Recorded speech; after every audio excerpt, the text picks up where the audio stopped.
J'avais lancé un site dans le domaine de la finance anglophone que j'avais monté à 200 000 visiteurs mois. Souvent on se demande combien je dois faire de liens internes, combien je dois faire de backlinks, combien je dois faire de liens externes depuis mon article. Souvent la meilleure réponse c'est regarde la concurrence, regarde le top 3. Si tu veux bien réussir, je pense qu'il faut pousser l'expertise, la passion, l'ingénierie un peu plus loin que les autres. Tu veux te positionner sur un mot-clé, si ceux qui sont positionnés, il y a une raison pour laquelle ils sont là, et si toi t'es pas capable d'apporter quelque chose en plus, il y a peu de chances que tu te positionnes à leur place.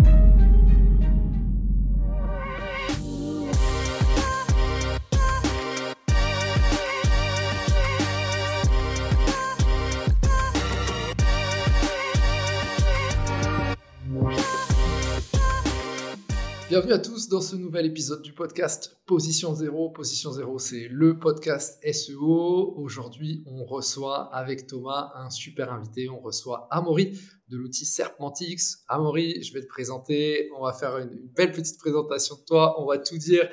Les auditeurs vont te connaître comme leur poche. Mais avant ça, déjà, petit tour de table. Tiens, Thomas, comment tu vas ? Écoute, ça va très bien. On en parlait en introduction, en off. On essaye d'éviter le chikungunya là, qui sévit sur l'île de la Réunion.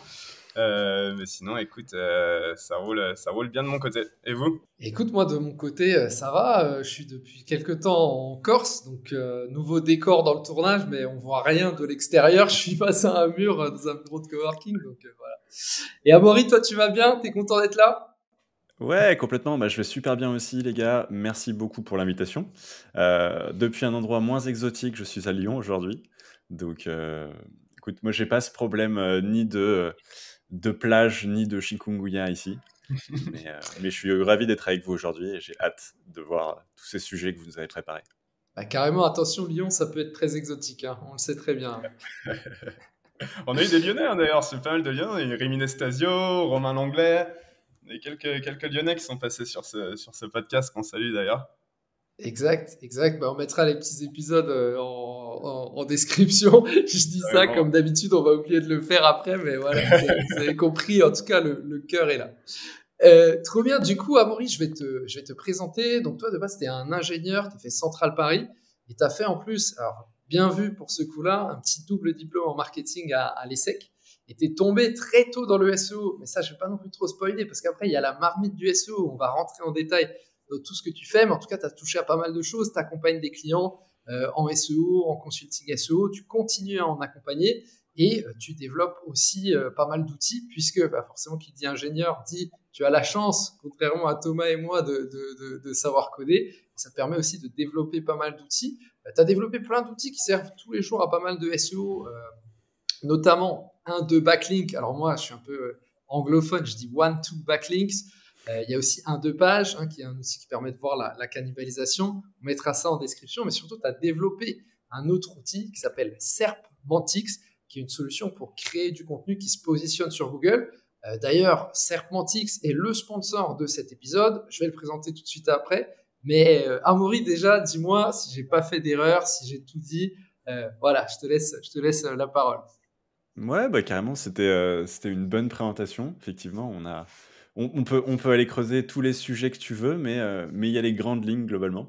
Et du coup, on pourra approfondir ça dans la marmite de comment on est passé de ça à de jeunes enfants à tomber dans la marmite du SEO, quoi. Exactement. Et là, on voit que Amaury a lui-même un podcast aussi sur sa chaîne YouTube, et on voit qu'il s'est déjà travaillé un peu le watch time. Voilà, on attend la marmite. C'est un peu notre spécialité à toi et à moi. Je vais présenter Serpmentix, du coup, qui est le sponsor de cet épisode. On s'est dit qu'on faisait une pierre deux coups, et puis après, Thomas, tu pourras lancer la marmite. La marmite du SEO. Donc Serpmentix, ça s'attaque à un problème que tous les créateurs de contenu y connaissent, c'est comment tu peux faire du bon contenu SEO, sans y passer non plus des heures, sans devenir forcément l'expert Google. Et justement, Serpmentix, c'est un outil d'optimisation sémantique qui est vraiment ultra simple à utiliser, et très puissant. Concrètement, vous entrez un mot-clé, le mot-clé que vous ciblez forcément. L'outil va analyser les résultats Google, il va vous dire pas mal de choses, il va analyser les intentions de recherche. Ça, je sais que pour beaucoup de mes clients, c'est un problème de trouver la bonne intention d'une SERP, d'une page de résultats Google. Il va vous dire les bons termes à utiliser dans votre contenu, les structures de contenu qui marchent. Il va même y avoir des notifications quand il va falloir mettre à jour ce contenu. Il y a plein d'autres bénéfices de Serpentix. De toute façon, on va en reparler dans la vidéo, surtout qu'on va beaucoup parler de mise à jour de contenu, de comment profiter de tous les contenus que vous avez qui sont plus à jour. Ça va être un gros sujet parce que c'est une spécialité d'Amaury. Et ça, ce sera pour la fin, pour la crème de la crème. Est-ce que j'ai oublié quelque chose, Amaury, jusque-là? Non, mais carrément. Et puis toi aussi, tu sais travailler ton watch time. Effectivement, à la fin, on verra comment vous pouvez booster ou rebooster les articles que vous avez déjà galéré ou sur lesquels vous avez mis énormément d'énergie et de travail et qui commencent à tomber et voir ce qu'on peut faire pour les identifier et les améliorer. Et carrément, et ça, c'est un vrai point parce qu'on est toujours dans un truc où on est en mode production de contenu, production de nouveaux contenus, et ça coûte extrêmement cher. Alors que souvent, je sais que Thomas, c'est aussi un de tes thèmes de prédilection. Souvent, en fait, on a des mines d'or qui sont cachées sur nos sites juste parce qu'on met plus à jour des contenus et autres encore.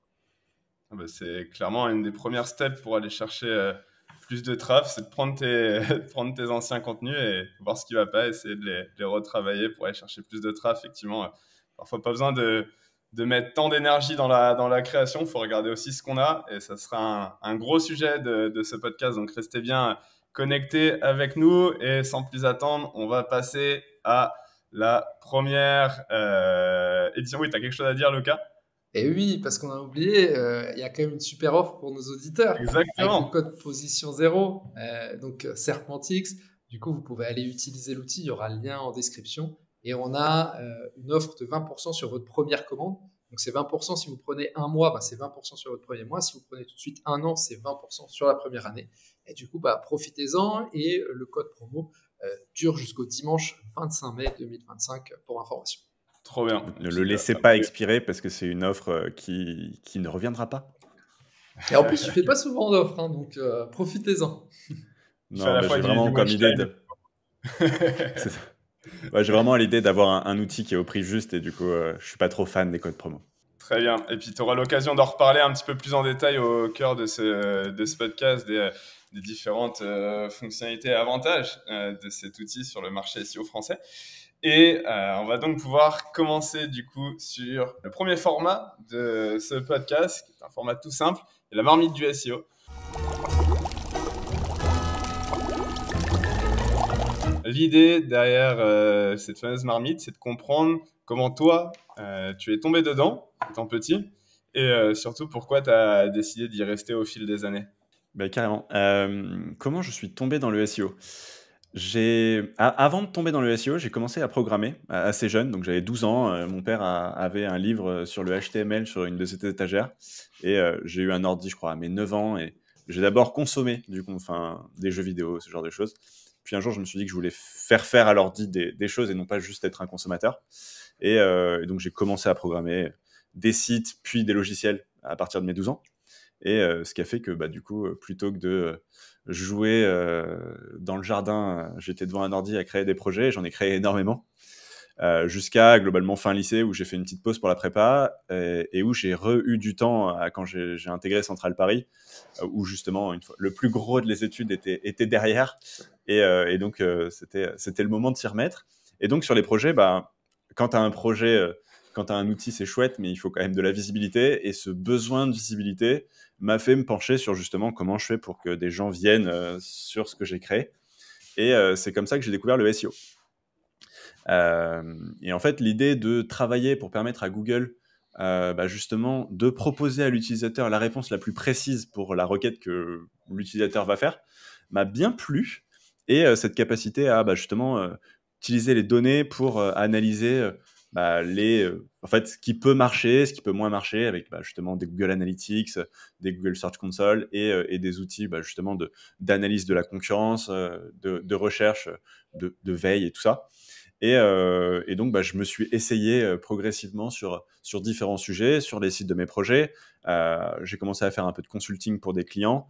J'ai donc travaillé à essayer de développer la visibilité de sites de clients en freelance, avec cette approche orientée vraiment données OK, le SEO, c'est une boîte noire sur plein d'aspects, mais il y a quand même plein de choses qu'on peut mesurer. Et donc, l'ingénieur qui sommeille en moi a beaucoup apprécié l'idée. Et pour essayer d'aller un petit peu plus loin, je pense que c'est quelque chose qu'on voit assez souvent, mais au-delà des sites clients, j'ai essayé de le faire sur des sites à moi pour tester et pour apprendre sans risque, parce que Il y a des choses que tu ne te permets pas de faire sur un site qui ne t'appartient pas. Et du coup, pour vous donner un petit exemple concret et chiffré, j'avais lancé un site dans le domaine de la finance anglophone, donc plutôt orienté États-Unis, que j'avais monté à 200 000 visiteurs mois, donc plutôt un beau bébé dans ce domaine concurrentiel, et avec une approche vraiment très de construction, orientée création de contenu. Et c'est là où j'ai découvert l'importance de l'actualisation de contenu, parce que ce beau bébé qui était monté à 200 000 visiteurs a eu une chute aussi belle, parce que justement, je créais du contenu et ça m'a permis de me rendre compte de plein de choses à ce niveau-là, et donc de faire évoluer ma stratégie SEO. Et donc ça, c'est un des exemples qui a façonné un petit peu ma chute dans la marmite, pour reprendre le terme de la partie. Et ce site existe toujours, est toujours utilisé, ou c'est vraiment, t'es passé à autre chose et tu t'es dit c'est bon, c'est le passé? Ouais, je suis passé à autre chose. Ça me fait trop mal au cœur de voir la courbe. C'est toujours un peu le mix de tu lances des projets, donc tu t'y mets et ça marche bien. Et en fait, si tu te dis, OK, je voudrais tester autre chose, donc ton focus et ton amour passent sur autre chose. Et en fait, c'est très, très compliqué d'avoir plusieurs focus en même temps. Et là, c'est un peu justement mes apprentissages récents de focaliser. Et donc, c'est aussi notamment pour ça que je focalise sur Serpentix, et ça me permet d'avoir un outil qui devient de meilleur de jour en jour et qui est apprécié par mes utilisateurs et mes clients, quoi. Ça, c'est vrai que c'est un vrai point sur le focus. C'est rapide, en fait, encore plus en SEO. On a tous envie d'avoir plein de projets parce qu'on se dit, en fait, t'as de l'or en main quand tu sais faire du SEO, parce que tu sais que tu peux attirer du monde sur un site et potentiellement gagner de l'argent, faire des ventes, avoir une vie potentiellement plus libre qui va plus ressembler à ce que tu as envie de vivre. Mais derrière, il faut quand même se focaliser sur certains projets, et quand on a un qui marche, faut le travailler à fond, quoi. Ouais, on le voit beaucoup ça dans l'édition de sites, hein. C'est pour ça qu'il y a autant de sites qui se vendent et qui se revendent chaque jour. On a discuté avec beaucoup de monde, notamment un épisode avec Franck, qui était dédié à l'édition de sites, que vous pouvez retrouver sur cette saison 3 de Position Zéro. Effectivement, quand on lâche le projet pendant 1 mois, 2 mois, 3 mois, qu'on voit la courbe descendre et qu'on a d'autres projets en cours, qu'on n'a pas forcément le temps de la retravailler, effectivement, ça peut faire des beaux projets qui s'effondrent. Et c'est vrai que le focus, c'est un point qui est clé quand on voit, comme Lucas l'a dit, quand on voit quelque chose qui fonctionne, d'y rester et d'éviter le plus possible le syndrome de l'objet brillant pour avancer là-dessus. Mais c'est pas facile, effectivement. Donc l'idée, et justement, ça va être intéressant de pouvoir parler de comment d'un site qui perd des positions, de comment justement aller rechercher du trafic et de la croissance. On garde ça pour la suite, et on va pouvoir enchaîner de suite avec le deuxième format que je te laisse introduire, Lucas. Yes, merci. Donc, deuxième format du podcast, c'est le pain sur la planche.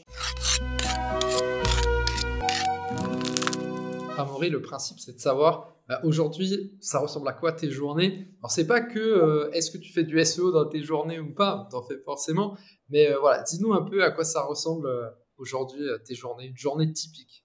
Une journée typique, ça va se décomposer en 2 grandes catégories. Tu as une catégorie qui va être travail, hein. Si on parle d'une journée de semaine en tout cas une semaine officielle, ça va être et dans le travail, tu vas avoir 2 grandes parties. Une partie potentiellement un peu orientée client, donc avec du consulting ou du freelancing, que je fais encore un petit peu, que j'aime beaucoup parce que ça me permet d'avoir des échanges avec des clients qui sont franchement chouettes. Et du coup, ça permet de voir d'autres choses, d'échanger avec des chefs d'entreprise et donc de stimuler intellectuellement et de pouvoir apporter de la valeur. Pour ça, globalement, j'ai 3 casquettes sur lesquelles j'interviens généralement. C'est en analytics, donc analyse de données, que j'adore, acquisition, avec cette appétence particulière pour le SEO qui m'intéresse tout particulièrement, et conversion avec justement une approche CRO de comment on fait pour que concrètement ton trafic il apporte de la valeur pour ton entreprise. Ça, c'est la première casquette business qui prend une petite partie de ma semaine. J'ai une grosse passion sport qui prend aussi une petite partie de ma semaine. Globalement, chaque jour, j'essaie de faire du sport. Ça va alterner entre du crossfit ou de la course à pied. j'essaie de courir 3 fois par semaine et de faire 3 fois du cross par semaine. Avec s'il y a une sortie le dimanche au paintball, ça me fait une semaine bien sportive, parce que j'aime beaucoup ça et je suis dans un club aussi là-dessus. Et puis la dernière casquette dans la partie travail, ça va être clairement m'occuper de mes outils dont tu parlais tout à l'heure. Serpentix essentiellement, parce que c'est sur celui-là que je passe le plus de temps et où j'ai le plus justement de retours et d'interactions avec mes clients et mes utilisateurs. Et pour ça, globalement, la journée, elle tourne autour de 2 pôles. C'est le produit, faire que ce soit le meilleur produit du marché, et les utilisateurs.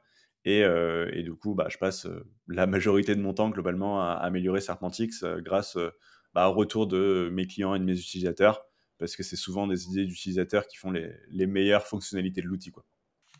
Et ça, tu vois, c'est une question, je pense, ça va pas mal intéresser les auditeurs. Du coup, quand tu développes un SaaS comme Serpentix, quelle est la part que tu consacres vraiment à faire du dev aujourd'hui et à développer tu vois, de nouvelles fonctionnalités ou autres? Et quelle est la part où c'est plus de la communication et trouver des clients, communication ou direct de la prospection? Comment tu te répartis? Ouais, je dirais que je suis probablement par ma formation d'ingénieur, j'ai une appétence naturelle pour le produit. Et du coup, je vais passer beaucoup de temps sur le produit, ce qui me permet d'avoir clairement et objectivement le meilleur outil du marché. Mais derrière, c'est en gros, c'est toujours c'est toujours un arbitrage, et avoir le meilleur produit, c'est pas ce qui va te permettre d'avoir le produit qui marche le mieux, malheureusement. Donc, c'est fort de ces apprentissages que j'essaie de réattribuer quand même une partie significative de mon temps sur la visibilité. Et je dirais que maintenant, je suis probablement à moitié-moitié, quoi. Hyper intéressant. Et c'est quoi un peu la typologie des personnes du coup qui utilisent Serpentix? C'est plus du SaaS, du B2B? Est-ce que c'est plus de l'indépendant? C'est quoi un peu ton cœur de cible? C'est assez varié. Je peux pas te dire genre c'est celui-là en particulier, parce que en fait j'ai quand même des utilisateurs de différentes typologies. Je vais avoir du gros compte, enfin du spécialiste SEO, comme de l'agence, du consultant, même des grosses agences qui utilisent l'outil avec leurs consultants. Je vais avoir des gens dont c'est le métier indirectement, tu vois, des sites e-commerce par exemple, des sites dont le métier c'est d'avoir de l'acquisition, que ce soit pour du e-commerce, de l'affiliation, ce genre de choses. Et je vais avoir des débutants aussi qui ont leur petit site et qui ont des besoins plus modestes, mais qui veulent justement que leurs efforts de création de contenu soient pas en vain, parce que tu fasses du bon contenu ou que tu en fasses du mauvais, in fine, ça te prend du temps et de la ressource. Et du coup, autant le faire bien. Et l'idée, c'est que l'outil, j'ai essayé de le concevoir de façon à ce qu'il soit simple d'utilisation, mais extrêmement complet et performant. Et du coup, l'idée, c'est si tu es un expert et que tu as besoin d'aller loin, tu as les fonctionnalités un peu plus avancées. Et donc, c'est ce que vont chercher les agences. Et si tu as besoin, au contraire, de quelque chose de très simple, tu peux avoir quelque chose de beaucoup plus simple où tu vas avoir les essentiels pour avoir un contenu qui performe sur ton petit site ou sur ton site en devenir, quoi. Est-ce que tu peux du coup nous dire un peu ce que c'est l'optimisation sémantique et pourquoi c'est important? Tu vois, parce que autant des gens qui sont avancés en SEO le savent, mais c'est pas le cas de tout le monde. Est-ce que tu peux nous dire, et même si tu peux dire un peu comment ça marche sous le capot, tu vois, vraiment du côté de l'outil, ça serait intéressant de le savoir. Ouais, complètement. L'optimisation sémantique, c'est pour aider Google à bien comprendre ton contenu. L'idée concrètement, c'est en fait, quand tu vas répondre à une question, tu vas avoir un champ lexical qui permet à un algorithme de comprendre que ton texte correspond à quelque chose. Il y a eu plein d'évolutions justement des algorithmes, de l'intelligence artificielle, de la capacité de Google à comprendre un contenu. Et in fine, une façon de le voir, c'est de regarder quels sont les mots utilisés dans le contenu et voir justement, est-ce que si je suis en train de positionner par exemple avocat, qui est le terme classique qu'on peut voir quand on parle de ce sujet-là, est-ce que je parle du fruit ou est-ce que je parle du métier? Et si je parle de tribunal, c'est probablement pas du fruit. Et si je parle justement d'une chair tendre, c'est probablement pas du métier, ou en tout cas, on nous le souhaite. Et du coup, à partir de ça, c'est juste un exemple avec un mot donné, mais l'idée, c'est quand on parle d'optimisation sémantique, et en tout cas, dans la façon que ça fonctionne sous le capot de Serpmantic, c'est en fait, si j'analyse tous les résultats qui sont positionnés sur Google, et pas justement juste en première page, mais vraiment tous les résultats qui sont positionnés, qu'est-ce qui explique, donc dans la richesse de son contenu, dans les mots qu'ils utilisent, dans la façon d'être structurés, qu'est-ce qui explique que ces résultats-là soient en première page ou en première position, versus les résultats qui sont moins bien positionnés. Et du coup, on peut voir des différences entre les résultats qui sont en deuxième page et suivante et ceux qui sont en première page sur justement le champ lexical qu'ils vont utiliser. Et donc, c'est pour ça que j'ai construit 3 grandes catégories de familles, on va dire, sur l'outil, où il y a les mots-clés importants pour se positionner, donc qui sont analysés justement en résultat de l'analyse de tous les résultats de Google, tous les mots-clés qui sont rares, donc ceux qui vont être vraiment différenciants pour se positionner dans les meilleurs résultats, et ceux au contraire qui vont être plus toxiques et qui vont avoir tendance à se positionner plutôt en page 2 et suivante. Super intéressant ce que tu dis effectivement sur l'optimisation sémantique. Et c'est vrai que c'est un point intéressant. Moi, j'ai souvent tendance à séparer ça en 3 familles quand tu viens faire de l'opti sémantique. En 1, effectivement, toute la partie champ lexical que tu vas utiliser pour te positionner sur ton mot-clé, ça c'est clair. En 2, tu as la couverture des topics, des sujets que tu as besoin de couvrir et ceux que tes concurrents ne couvrent pas pour aller chercher du gap de contenu. Et en 3, tu as l'intention de recherche, cibler la bonne intention de recherche. Et c'est quelque chose qu'il ne faut pas forcément opposer, plus les travailler tous les 3 ensemble. Et c'est vrai que sur l'optimisation sémantique, des fois, juste de retravailler tes contenus, effectivement, sur les mots-clés qui sont vraiment importants, ça permet simplement d'aller chercher de meilleures positions. Donc, super pratique. Moi, j'ai pas utilisé Serpmantic pour le coup. C'est pas un outil que j'ai testé, donc tu pourras certainement nous en dire plus sur comment concrètement ça se passe sous le capot quand tu arrives. Tu mets ton mot clé. Qu'est-ce que tu as exactement? Ça peut être intéressant pour les auditeurs. Donc peut-être que tu peux nous en dire un peu plus à ce sujet. Comment ça marche from scratch? J'arrive sur Serpmantic. J'ai un contenu que je veux améliorer. Comment ça se passe? Ouais, complètement. Et je suis d'accord avec toi. En fait, c'est pas l'un ou l'autre. On le sait, le SEO, c'est multipilier. Il y a du contenu, il y a du lien, il y a de l'autorité, il y a du technique. Et même dans le contenu, il y a plusieurs éléments et c'est comme ça que je l'ai construit. Et j'y reviens juste après répondre à ta question. En fait, l'idée, ça va être de commencer par un mot-clé. Donc, une fois que tu as trouvé le mot-clé que tu veux, sur lequel tu veux te positionner, tu le donnes à l'outil. Et lui, il va faire toute son analyse, donc récupérer les résultats de recherche, analyser chacune des pages, faire ses analyses pour essayer de comprendre justement qu'est-ce qui explique que cette page-là, elle est positionnée 3e versus cette page-là qui est positionnée 27e, et il fait ça pour toutes les pages positionnées. Et à partir de ça, il va te donner plusieurs éléments. Et avant de revenir sur ces éléments, pour revenir sur la partie couverture thématique, c'est typiquement pour ça que j'ai créé d'autres outils, notamment une de page, qui te permet, une fois que tu as une liste de mots-clés, par exemple un export d'un outil quelconque, qui va te permettre d'avoir une liste de mots-clés ou travail brainstorming, ou bref, tu fais la sauce que tu veux pour avoir cette liste-là, et tu vas pouvoir dédoublonner ces mots-clés-là pour éviter la cannibalisation, justement, et transformer une liste de mots-clés en une liste de pages. Et une fois que tu as cette liste de pages, tu la donnes à Serpmantic, et c'est ça qui te permet d'avoir un guide d'optimisation qui est fait sur mesure pour cette requête par rapport au résultat de recherche d'aujourd'hui.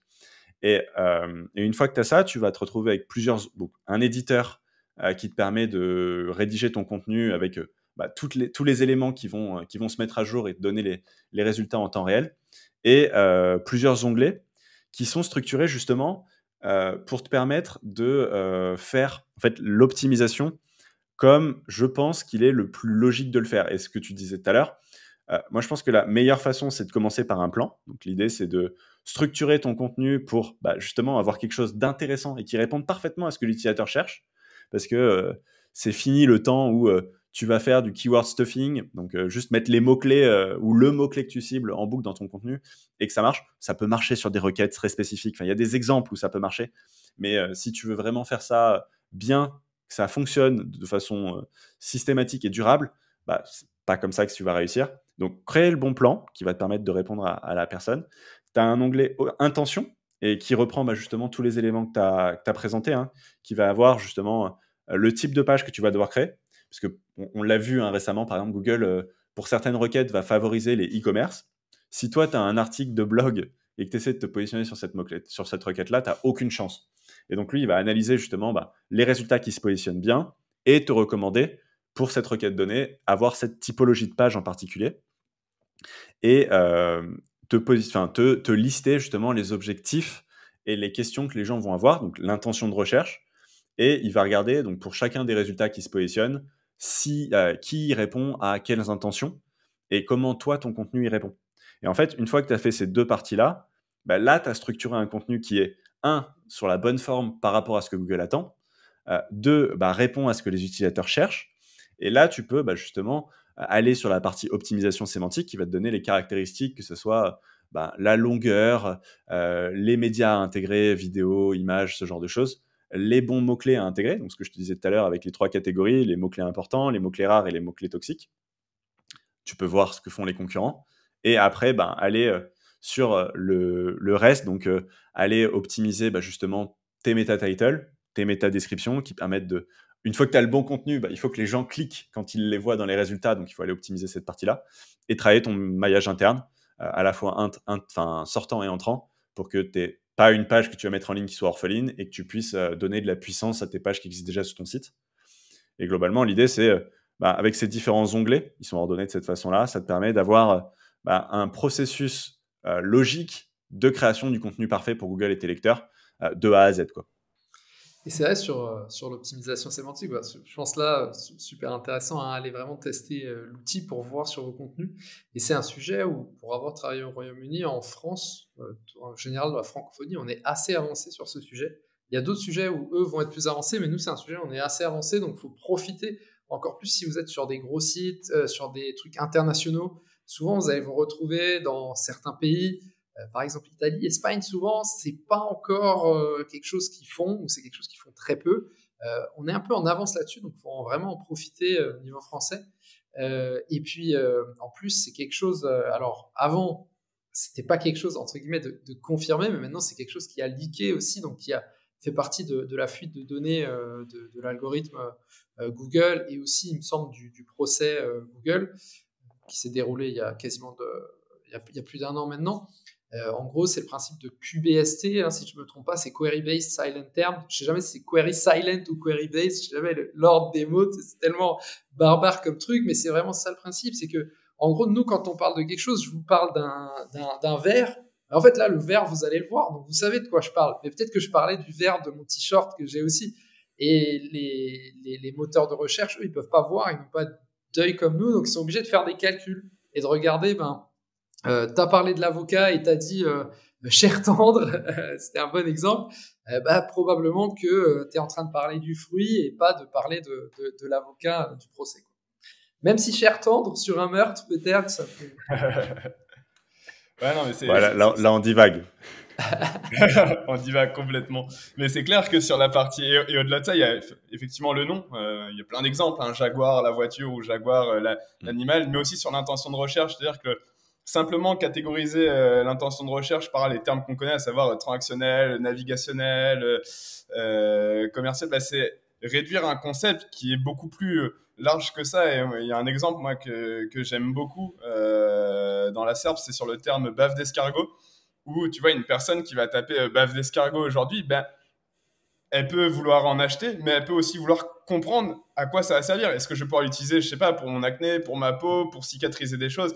Et du coup, c'est des éléments où tu peux mixer en fait les intentions. Tu peux avoir à la fois de l'information où tu expliques comment ça fonctionne, et dans cette même page, vendre ton produit. Et sans analyser concrètement une SERP, tu n'as pas cette information.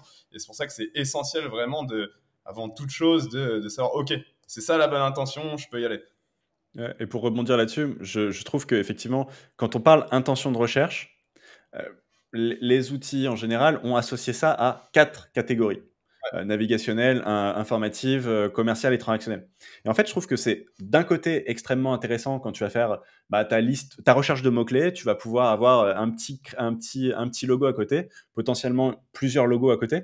Mais en fait, une fois que tu as fait ton filtrage, donc c'est bien pour de l'agrégation, c'est bien pour filtrer des éléments, mais une fois que tu en es à « Ok, maintenant je veux travailler baffe d'escargot », en fait, cette intention-là, elle va pas t'aider à résoudre et à créer le meilleur contenu, ni pour tes lecteurs, ni pour Google. Et c'est pour ça que moi, j'ai pris le truc à contre-pied. Je me suis dit « Ok, mais c'est quoi les objectifs et les questions que les gens vont se poser ?» Et potentiellement, tu vois, tu vas avoir 4, 5, 6 intentions. Ça peut être tout ce que tu as cité, hein. Je ne suis pas un expert de la baffe d'escargot, mais qui va dire « Ok, voilà les éléments que les gens vont… » Enfin, en fait, que les gens se posent. Voilà comment les concurrents y répondent. Et généralement, tu vois que tu as des intentions auxquelles certains concurrents ne répondent pas ou ils répondent qu'en partie.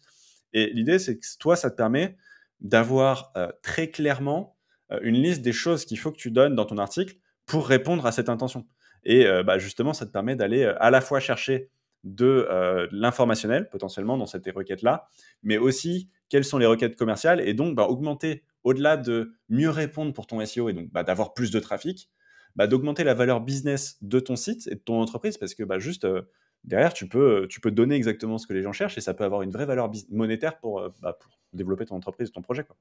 C'est l'importance du gain d'information aussi, hein. C'est que voilà, quand tu veux te positionner sur un mot-clé, si ceux qui sont positionnés, il y a une raison pour laquelle ils sont là, et si toi, tu n'es pas capable d'apporter quelque chose en plus, il y a peu de chances que tu te positionnes à leur place. Et justement, le fait de connaître toutes ces intentions et de savoir que là, potentiellement, les autres n'en parlent pas, ou d'être le seul ou la seule à aborder tous ces trucs, tu as un gain d'information et tu prends de l'avance sur les autres derrière, quoi. Carrément. Écoute, on a bien débordé sur cette sur ce format. Je vous propose de passer au troisième, qui est personnellement moi mon format préféré de ce podcast, Lucas. C'est la roulette du SEO.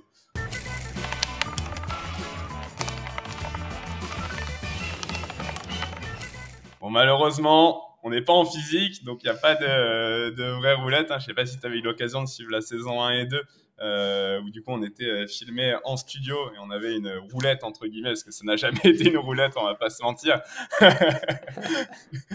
Et du coup, pas de tirage au sort en direct, mais on a fait, nous, avant, avec Lucas, hier, on a tiré au sort 3 questions parmi la liste de 40 questions qu'on a pour cette roulette. On les a préparées en amont. Du coup, tu ne les connais pas, hein, on le précise bien aux auditeurs. J'ai essayé de vous les demander et vous m'avez dit non. C'était non, on garde le côté spontanéité de ce format. Donc, c'est très simple. 3 questions, des questions très simples. Parfois, c'est un double choix, genre X ou X, ou parfois une question classique.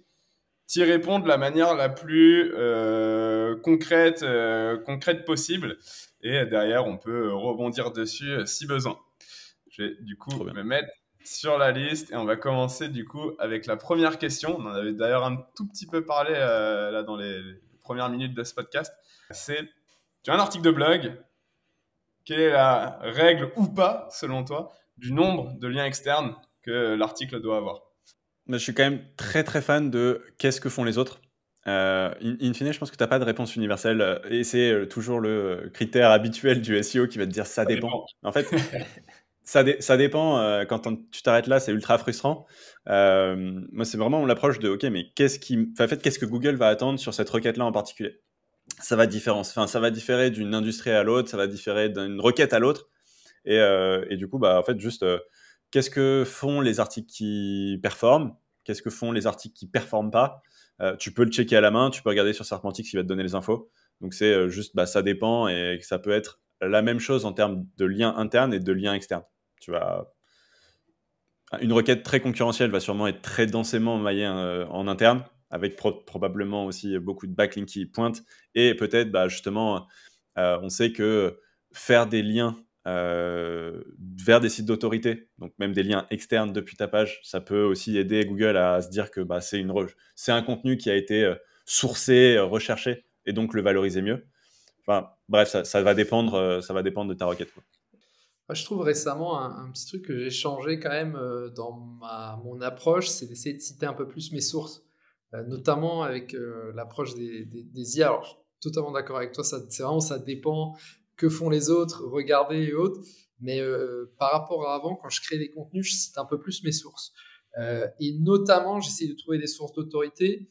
Et là où avant, je les aurais cités simplement sur une encre, sur une encre directement, maintenant régulièrement, je vais mettre source et je vais indiquer qui est-ce que j'ai mentionné. Ça, je le fais beaucoup plus qu'avant, notamment avec l'arrivée des IA qui semblent être un peu, que ce soit pour ChatGPT ou autre, qui semblent être un peu friands de vérifier où est-ce que tu as pris ta source. Ouais, bah, Google adore le sourcing, hein. Ça avait été annoncé par Mueller. Effectivement, c'est quelque chose qui est important parce que du coup, on sait d'où la data provient.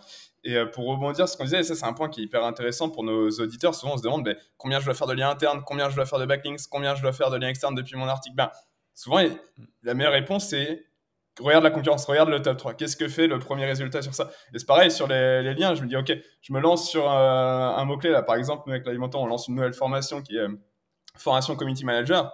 Et on se demande, combien on va aller chercher de backlinks ou autre. On regarde toujours le premier résultat et pas que le nombre de backlinks. On regarde la qualité de ces backlinks. Est-ce qu'il va chercher des liens quali ou est-ce que c'est beaucoup de liens forum, des petits liens?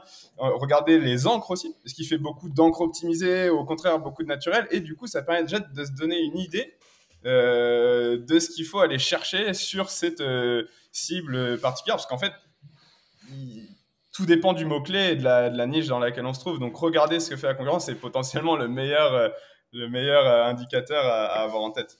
Et tu l'as très bien dit. Ouais. Et tu vois, c'est effectivement pour cette réponse simple. Alors, en fait, tu vois, j'en sais toujours OK, de faire tout ça, en fait, ça peut vite prendre énormément de temps. Et c'est pour avoir justement cette réponse simple que j'ai créée.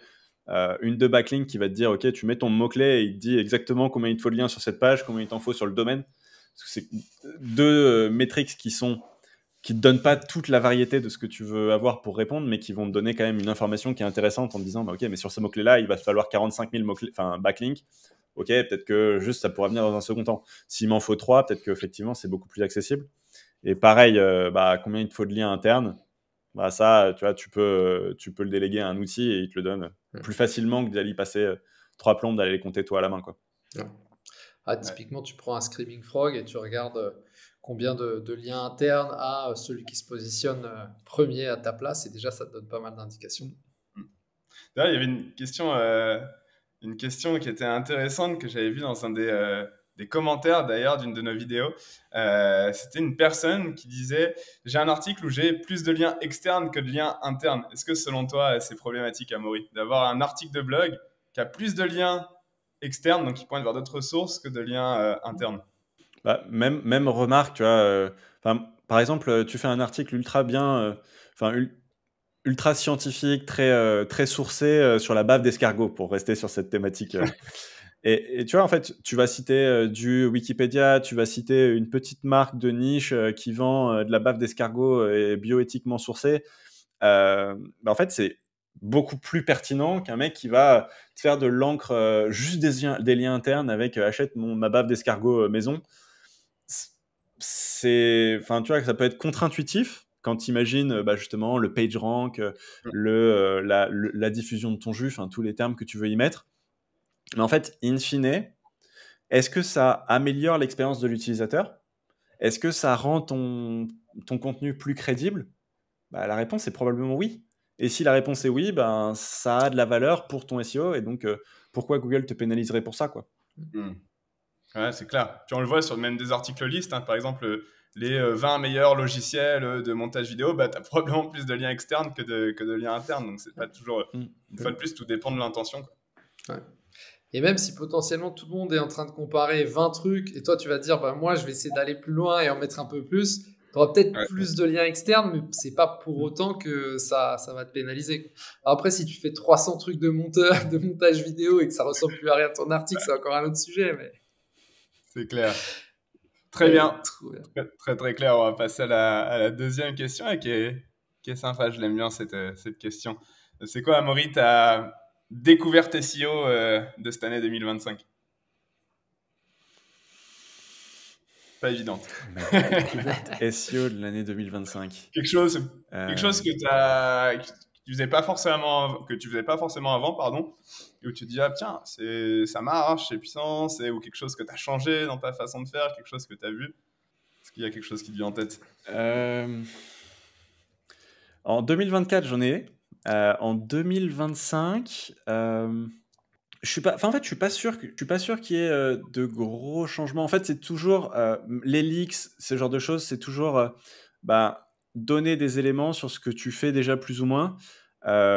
J'ai probablement que j'ai amélioré ma façon de traiter les intentions de recherche, ce qu'on se disait tout à l'heure. Euh, Migrer à 360 ou à 180 degrés par rapport à l'intention commerciale, navigationnelle dont on parlait, à vraiment quelque chose en fait de ok, mais qu'est-ce que se demande le gars qui a fait l'effort de faire une recherche sur Google? C'est pas très coûteux, hein, il suffit de taper sur son téléphone ou son clavier, mais in fine, tu peux faire bien d'autres choses bien plus intéressantes que de faire cette recherche-là. Et donc, il faut justifier cet effort. D'autant plus avec l'attention qui baisse avec tous les formats courts et tout ça. Donc c'est vraiment être plus efficace dans la réponse sur l'intention de recherche. Et ça, je vois dans les résultats que je peux avoir ou dans les résultats de mes clients. Il y a sans commune mesure, si tu réponds bien aux intentions de recherche, ça marche mieux que si tu n'y réponds pas, quoi. Enfin, Et tiens, toi, Thomas, c'est quoi ta découverte 2025? Le coquin. Effectivement, 2025, pareil, c'est une question qui n'est pas facile à répondre, parce c'est rare en SEO de se dire « Ah tiens, ça c'est un nouveau concept que je faisais pas forcément ». S'il y a quelque chose que je fais beaucoup plus aujourd'hui en 2025, c'est traquer le trafic en provenance des LLM.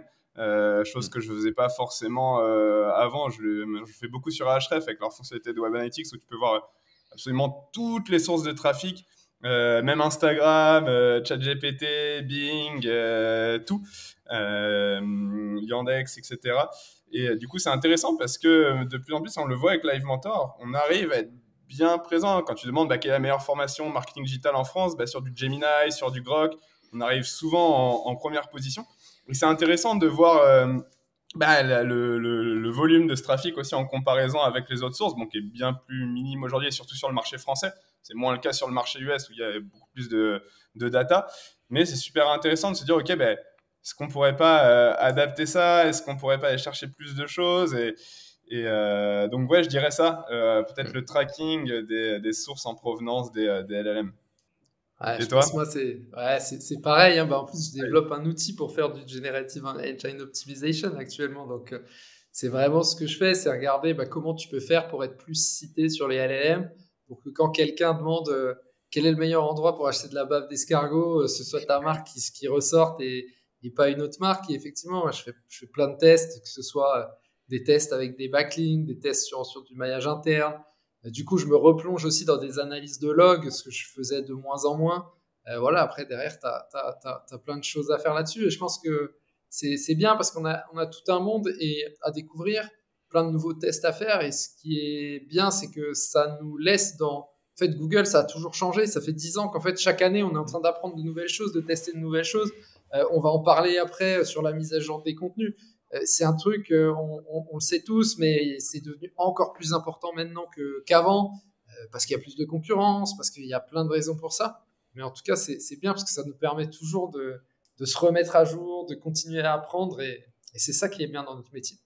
Et maintenant que j'ai eu plus de temps pour réfléchir à ta question et avec vos retours, je dirais que réfléchir le SEO, moins en termes de SEO, mais plutôt en termes d'acquisition d'entreprise. Et en fait, ça va allier tout ce que vous disiez moi, j'ai des sites qui, effectivement, commencent à avoir du trafic de LLM, mais plutôt penser EAT, penser comment tu fais pour être une vraie entreprise et pas juste un site qui ressemble à un éditeur de site qui est un parasite affilié, quoi. Qui fait de la vente Carrément. de liens. Ouais, c'est ça. Sans mention légale. Par exemple. Il est là pour vendre du lien. Ouais. Trop bien, super intéressant. On passe à la dernière question de cette roulette qui est cool aussi. Si demain tu devais prendre un café ou un thé, je sais pas ce que tu bois le matin, avec un SEO, c'est lequel le premier qui te vient en tête avec qui tu aimerais échanger? Eh ben écoute, je vais te dire Stéphane Madaleno parce que je viens de prendre rendez-vous avec lui pour une interview sur ma chaîne SEO augmentée. Donc c'est le premier qui vient en tête. Très bon profil. Ouais, très très bon profil. Tiens, toi, Thomas, tu boirais un café avec qui? Je bois un café avec qui? Il y en a tellement. Et on en a vu beaucoup des cafés avec position zéro. Ouais, on a de la chance. On a eu de la chance de faire venir pas mal de beau monde. Non, je dirais un petit, pas sur la sphère française, je dirais un petit Steve Toss, qui est un consultant SEO canadien que j'aime beaucoup. Donc, surtout que j'y vais en novembre au Canada, donc pourquoi pas essayer de le rencontrer. Et toi? Moi, Thomas Meyer. On se voit tout le temps, c'est ça. Non, Le rouge. sérieusement, déjà, dans la communauté française, enfin, tous les gens avec qui on a discuté, c'était génial sur Position Zéro. On a eu de la chance parce qu'en France, on a une communauté super accessible. Je pense que tu envoies un email à n'importe quel SEO pour échanger. La personne te répond, tu vas sur les événements. On a un nombre d'événements. On a beaucoup de chance en France. Si vraiment, tu vois, peut-être US, fallait que je choisisse quelqu'un. Puis d'ailleurs, ne fait plus tant de SEO aujourd'hui. Je pense Rand Fishkin. Ça me plairait bien. J'ai adoré son livre qui s'appelle Lost and Founder, perdu et fondateur, ça veut dire, pour ceux qui ne parlent pas anglais, et qui est un super livre que je vous conseille, qui n'est pas du tout un livre de SEO, mais plutôt un livre d'entrepreneuriat. En fait, quand tu es entrepreneur, comment tu te sens seul, ce genre de choses. C'est vachement intéressant et je pense plus pour parler de ce genre de sujet que vraiment pour parler purement de SEO. C'était quoi le nom du livre? Lost and Founder. Lost and Founder. Intéressant, ouais. Je connaissais pas. Ah, elle est bien ton accent. Nickel. Écoutez, c'était une très bonne roulette. Franchement, on est tombé sur des bonnes questions. Amaury, on va passer dans la dernière partie du podcast qui s'appelle la crème de la crème.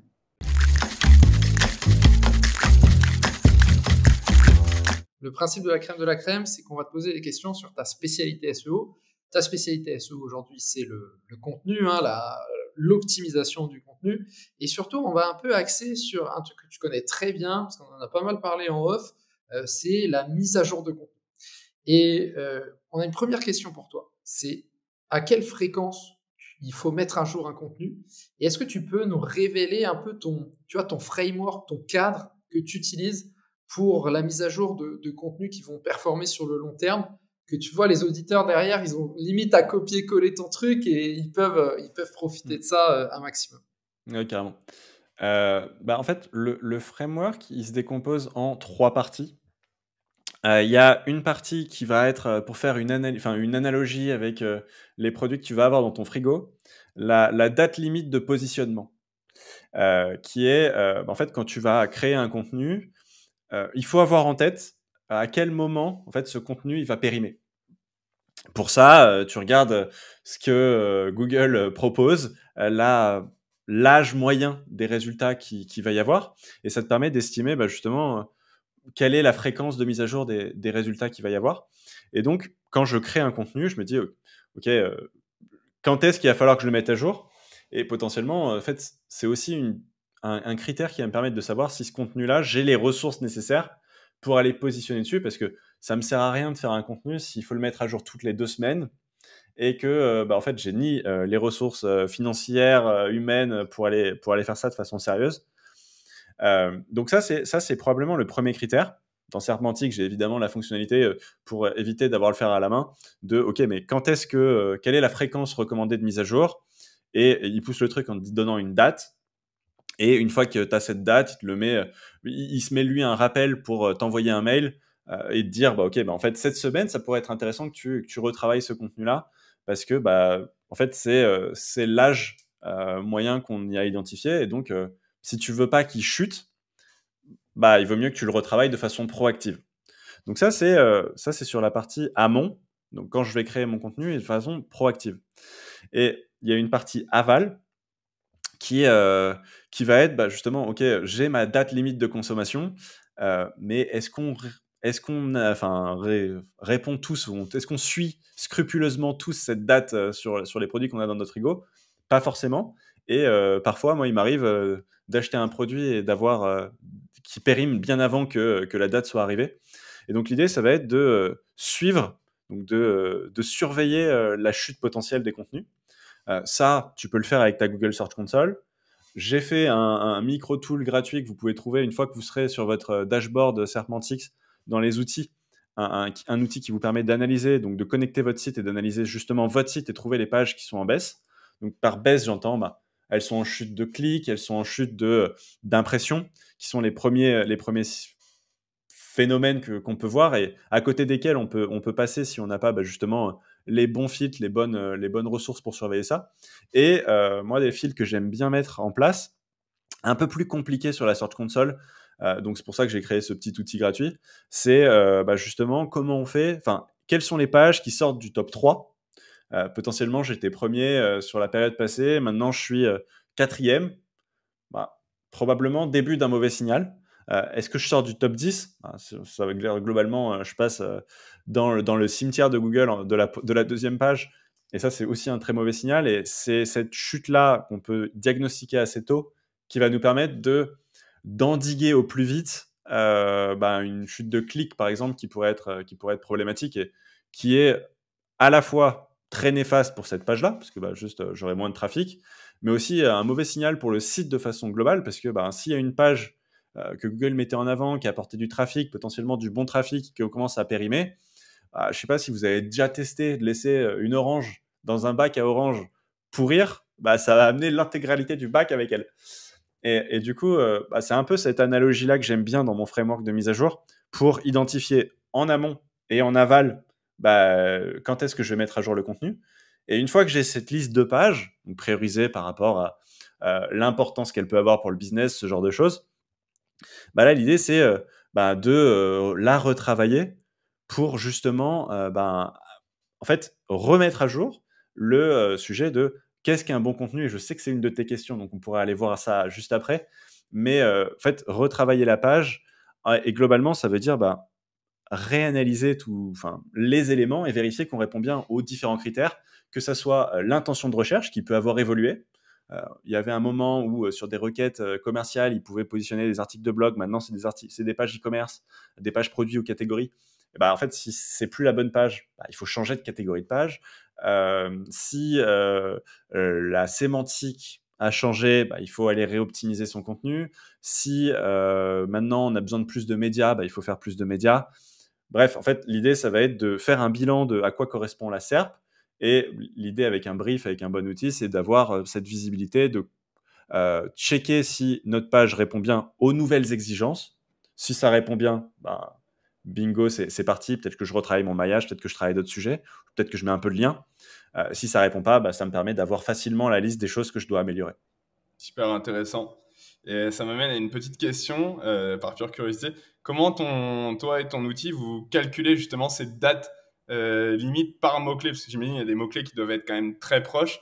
Quels sont les facteurs que tu utilises pour justement déterminer le moment auquel ce contenu devient, entre guillemets, plus consommable?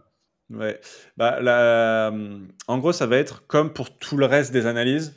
Je récupère tout ce que Google veut bien donner jusqu'à la position, jusqu'à ce qu'il veut me donner globalement. Et j'essaie de comprendre ce qui fait que les pages sont en première page ou les pages sont après. Analyser justement quand est-ce qu'ils ont été mis à jour. Et à partir d'un algorithme, justement, d'arriver à transformer ça en une estimation en gros, de la fréquence optimale de mise à jour pour un mot-clé donné. Et donc, en fait, pourquoi ça peut varier d'un mot-clé à l'autre ? Parce que les résultats que Google va me positionner, et donc le site et donc les pages en tant que telles, n'ont pas la même vélocité de mise à jour, et ce qui me permet d'avoir justement des recommandations qui sont spécifiques pour un mot-clé donné. Un truc qu'on oublie aussi souvent, c'est que, et c'est ce que tu as dit, c'est l'analogie de l'orange moisie, elle est super, c'est qu'en fait, les mauvais contenus ou les contenus qui sont devenus mauvais, qui ont moisi, on s'en rend pas compte, mais ils influencent ton positionnement potentiellement, ils ont des conséquences sur ton positionnement sur tout ton site. Parfois, on a tendance à penser, cette page-là, je la mets plus à jour parce qu'elle est plus importante pour moi, mais en fait, cette page-là, alors soit il va falloir la rediriger ou autre, mais sinon, elle peut avoir des conséquences sur tout le reste parce qu'en fait, ça envoie de mauvais signaux. Ça envoie le signal que tu es un site un peu moins à jour. On a parlé avant des critères EEAT. C'est un peu ça, c'est qu'en fait, si Google se retrouve face à un site qui n'est plus souvent mis à jour ou dans lequel il y a une grosse partie des contenus qui sont plus très souvent mis à jour ou une grosse partie des contenus qui sont mauvais, en fait, ça pénalise l'ensemble du travail que tu vas faire et de tes efforts. Carrément. Et je pense que c'est important aussi de rappeler que une mise à jour de contenu, c'est pas simplement ajouter du contenu. Non, parfois ça peut être juste supprimer un contenu un morceau de ton contenu qui est plus à jour. Ça peut être d'ajouter une interview, un paragraphe. Ça peut être de revoir tes méta. Ça peut être de retravailler ton maillage interne. Enfin, c'est pas uniquement se dire ok, faut que je revoie mon contenu. Tiens, je vais ajouter 1000 mots, ça va le mettre à jour. C'est pas de cet angle-là qu'il faut le voir. Ou changer 2024 en 2025, 2025 en 2026. C'est pas ça une mise à jour, hein, je vous le dis. Enfin, pas nécessairement en tout cas. Moi, je change juste la date sur WordPress. D'ailleurs, c'est quoi Le hack. tes recos d'une bonne mise à jour de contenu, Amaury, comme tu es un expert du sujet? Ouais, ce que je disais juste avant, c'est en gros faire un nouveau point de ce que Google attend à ce moment-là. Imaginons, j'ai écrit mon contenu baffe d'escargot il y a 6 mois. Il y a 6 mois, c'était effectivement la date anniversaire. Il me disait que c'était aujourd'hui ou cette semaine. Et donc, c'est le moment où, de façon proactive, avant qu'il commence à chuter, je vais m'intéresser à l'élément. Là, je vais refaire un guide qui va aller analyser à nouveau ce que Google propose aujourd'hui, puisque la dernière fois que je l'ai fait, c'était il y a 6 mois potentiellement.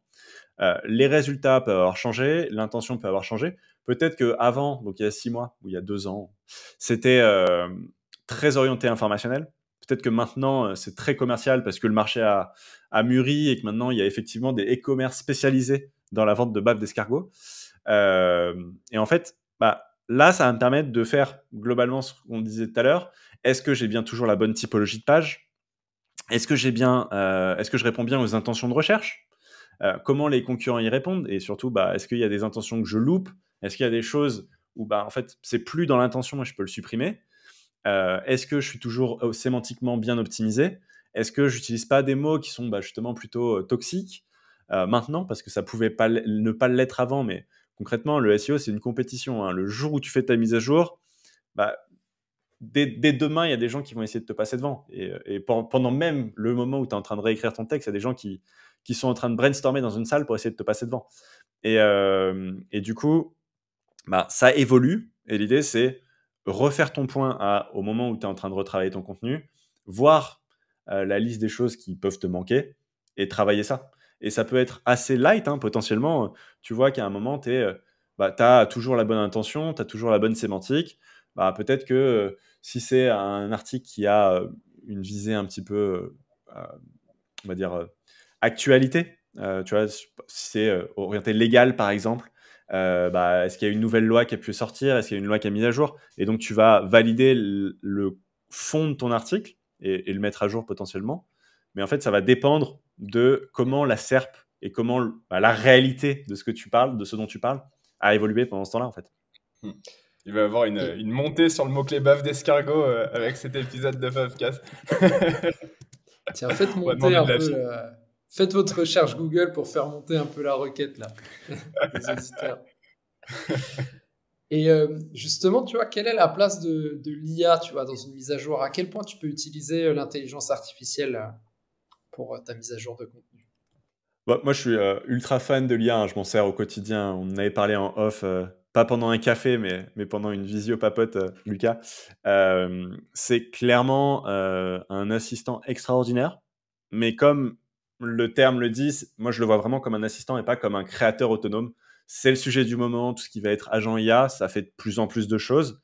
Mais in fine, moi je vois vraiment l'idée comme quelque chose qui augmente ton quotidien. Et c'est pour ça d'ailleurs que ma chaîne YouTube, je l'ai nommée SEO augmenté, parce que c'est vraiment comme ça que je vois le truc.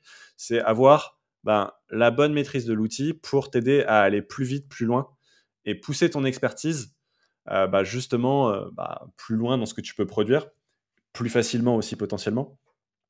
Et ce que je dirais, c'est que comme pour tout en fait dans la vie, si tu veux bien réussir, je pense qu'il faut pousser l'expertise, la passion, l'ingénierie un peu plus loin que les autres. Si tu fais un article ChatGPT auto-généré n'importe comment ou n'importe quel outil comme ça, enfin clé en main, en fait, in fine, tu vas être assez rapidement bridé dans les résultats parce que tout le monde y a accès. Et donc, la compétition fait que ça sature et que tu as des gens qui veulent pousser les trucs un peu plus loin, qui vont produire des contenus, produire des résultats qui sont en fait meilleurs. Et je dirais que l'IA prend encore plus son sens justement quand tu vas l'enrichir et quand tu vas en fait lui donner plus pour qu'elle puisse être plus performante, plus précise. Et par plus, j'entends plus de données, plus de contexte, plus de consignes, plus de contraintes. Et ce qui va te permettre d'aller plus loin et donc de créer des contenus qui sont mieux et potentiellement les mettre à jour aussi plus facilement et faire et en fait rester le leader sur le mot-clé que tu veux cibler, quoi. C'est vrai qu'il y a un truc assez game changer, c'est que maintenant l'IA peut faire des recherches sur Internet. Donc quand tu veux faire une mise à jour, tu vois, si tu lui donnes pas mal de contexte, tu lui dis voilà le sujet de l'article, voilà l'article que j'ai écrit, j'aimerais que tu fasses des recherches sur Internet pour voir si tous les produits que je mentionne existent encore, si de nouvelles marques sont apparues sur le marché, ce genre de choses, tu peux gagner beaucoup de temps. Et c'est vrai que les mises à jour, hein, c'était le truc pendant longtemps, je détestais faire ça. Parce que ça me prenait plus de temps que d'écrire un nouvel article. Donc je me disais non, mais j'en fais un nouveau, c'est mieux. Et en fait, maintenant, avec l'IA, franchement, le process s'est accéléré. Ça n'enlève pas qu'à côté, il faut ajouter ta touche humaine. Il faut quand même aller checker la sœur, vérifier. Mais c'est vrai que je trouve que ça nous permet de gagner énormément de temps si tu sais bien l'utiliser et que tu apportes tout ton contexte, notamment l'article en l'état. Déjà, c'est juste un truc tout simple, mais ça aide énormément. Carrément. J'en parlais, c'était quand? C'était cette semaine avec Nelly, on parlait de la fonctionnalité sur Google LLM Notebook. Tu sais, tu peux maintenant avoir deux mecs, d'avoir une sorte de table ronde et d'avoir deux mecs qui parlent de ton sujet. C'est-à-dire, tu peux poser sur la table, OK, une page, leur demander effectivement d'analyser effectivement aujourd'hui la SERP et d'essayer de comprendre avec eux, d'avoir des échanges, ils interagissent à tes questions et de trouver justement grâce à ça les meilleurs axes possibles pour améliorer un contenu existant. Et justement, en parlant de contenu existant, du coup, Amaury, on a encore 2 questions pour toi, et puis après, on va conclure le podcast.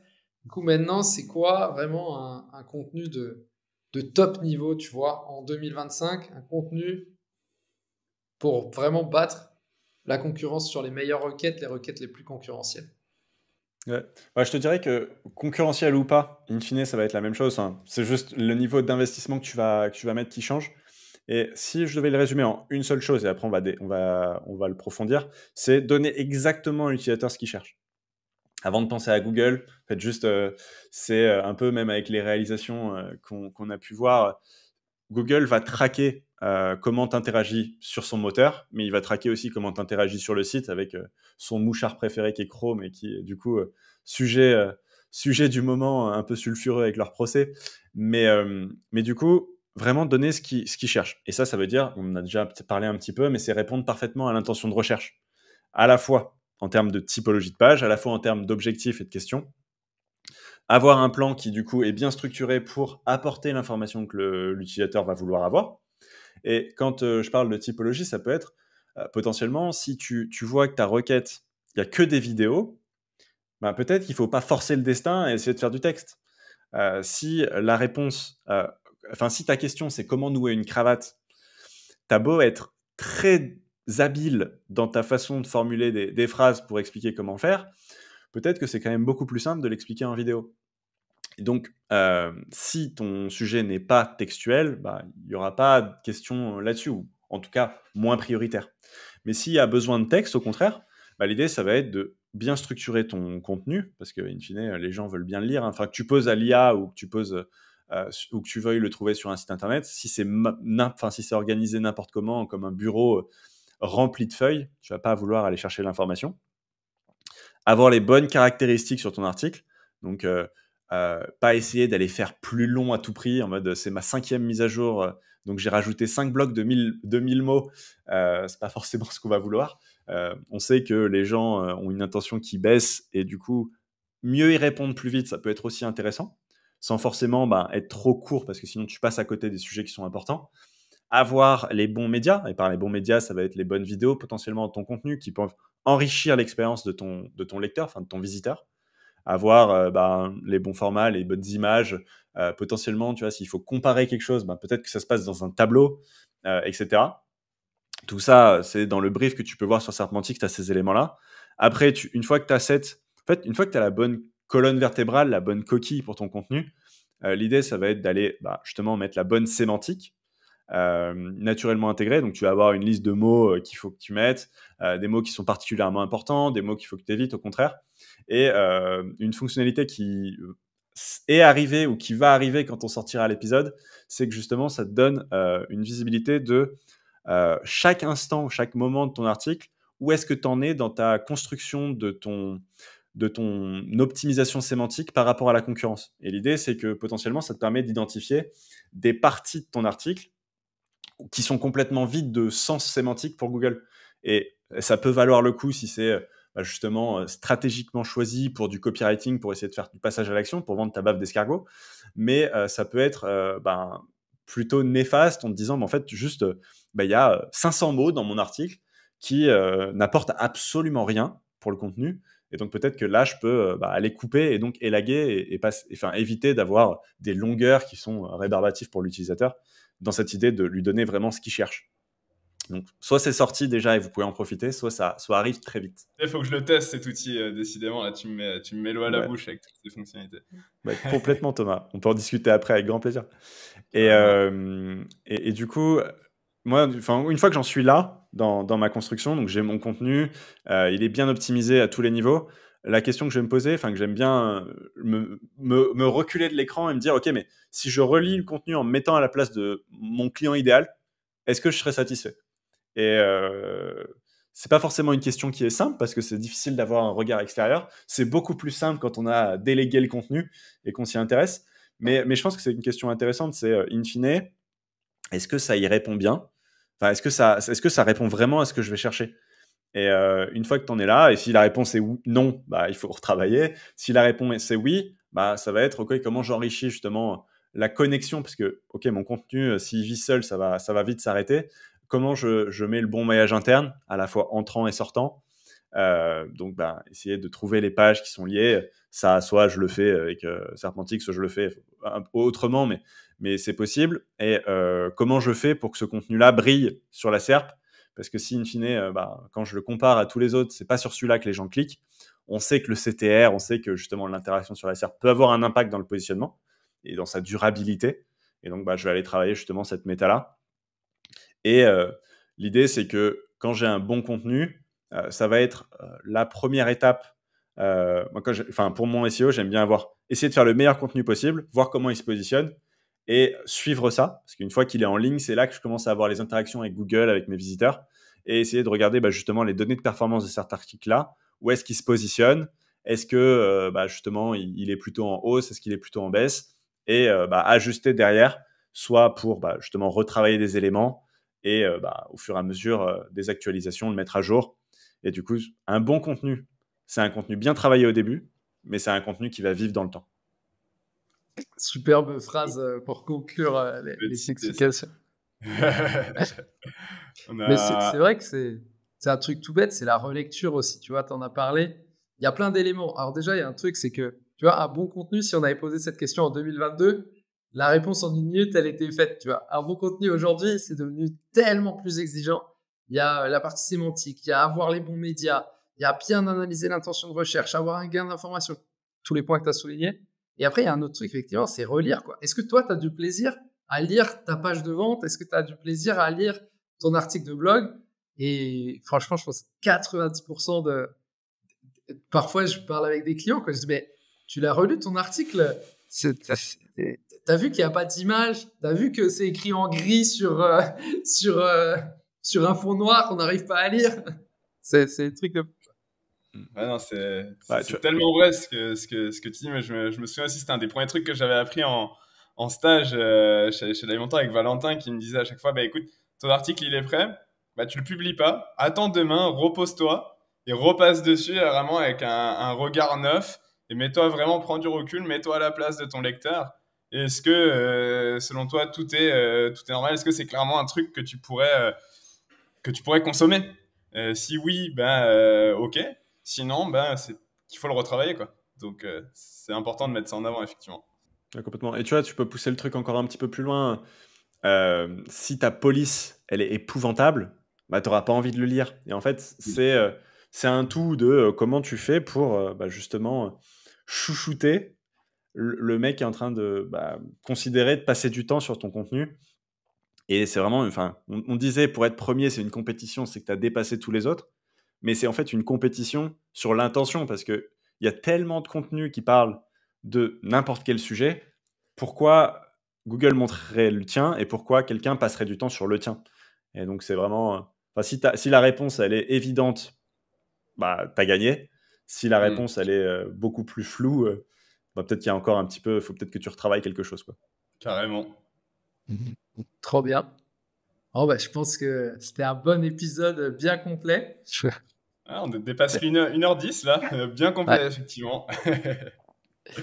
Merci Amaury d'être venu.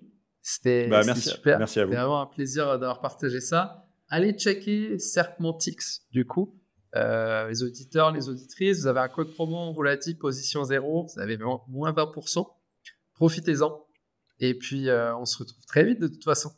Carrément. Le code sera dans la description. N'hésitez pas à aller voir ça. Position 0. Merci encore, Amaury. C'était un chouette épisode. On a beaucoup parlé de contenu. Et puis, on aura forcément l'occasion de rediscuter de plein de choses par la suite. Carrément. Merci beaucoup et à bientôt.